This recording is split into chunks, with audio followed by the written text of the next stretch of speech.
Hello, it's me, Martinez-Bateman. I am the CEO of New Coyote Consulting.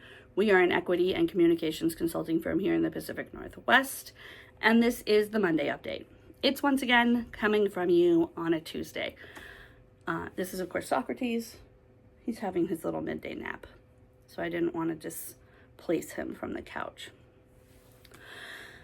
I was like, I don't know what I have to say, and then I recorded like so much where I was like just kind of scatterbrained. So now I'm recording again to try and just get my thoughts into some semblance of order.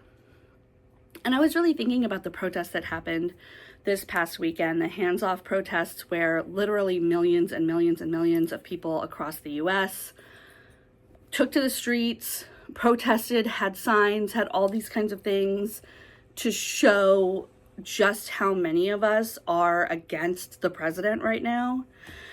And it felt energizing, it felt amazing, it felt beautiful. A lot of these protests were joyful, they were silly, they were fun, loving. You know, some of them were more quiet, more contemplative, but like people really came out and showed that this is completely abnormal. Like, the American people do not usually agree on things. We're not known for that. And I said it in my newsletter this week, everybody hates these assholes. Like, we are all so against this shit.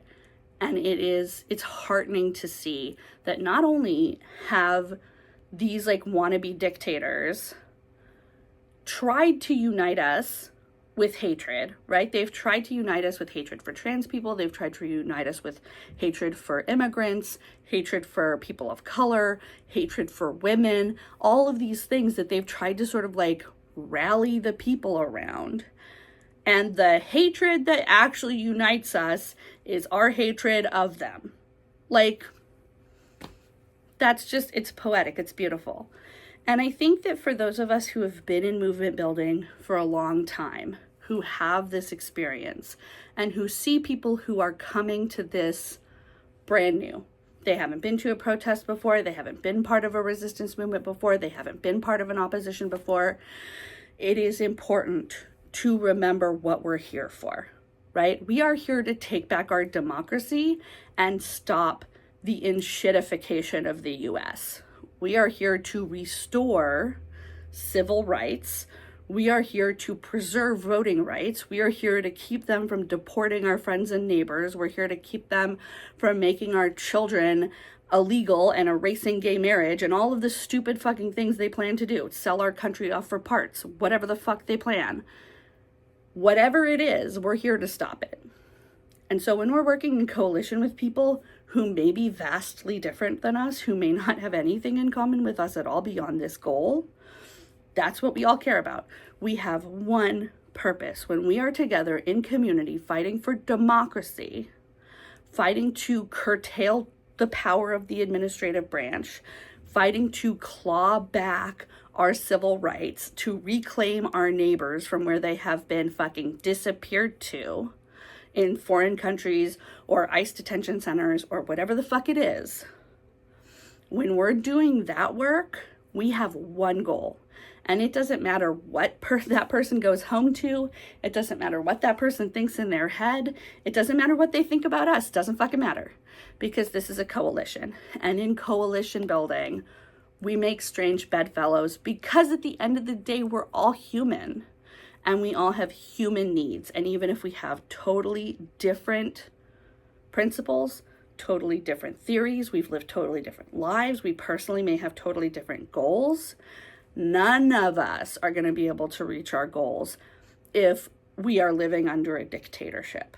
And that's our one and only goal when we're working together in that way. And I think for a lot of nonprofit administrators and a lot of other small business and cause-based business owners and managers, we are exhausted.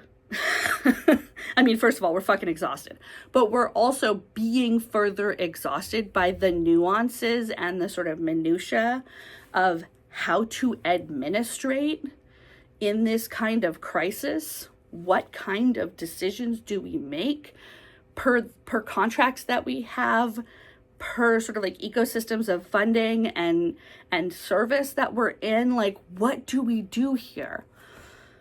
And my sort of the only piece of really universal advice that I can give as someone who is always telling people that context matters, the only piece of universal advice is that people are more important than anything else. People are going to be more important than your contracts. People are going to be more important than the infrastructure that you built, even if it was really good infrastructure. People are going to be more important than the money. People are going to be more important than anything. Because while this administration has a lot of money, has a lot of ill-gotten power, has a lot of other things, you know, the fucking military, theoretically, we have people. That's what we have. As the people who live in this country, that is what we have. That is our strength. And that's the reason why they're doing so much to try and kneecap us with all of these budget cuts and all of these crazy orders and all of these dumb changes and all of these like threats to the stock market and all that shit. All this bad behavior is there to kneecap us because we are the power. We are the people. We're the people that create value. All these things they're trying to steal and sell and short and all this other shit, all of that was created by us, not them, us. It was exploited out of people by them. It was stolen by them. It was redirected by them. But that's not earning and that's not making.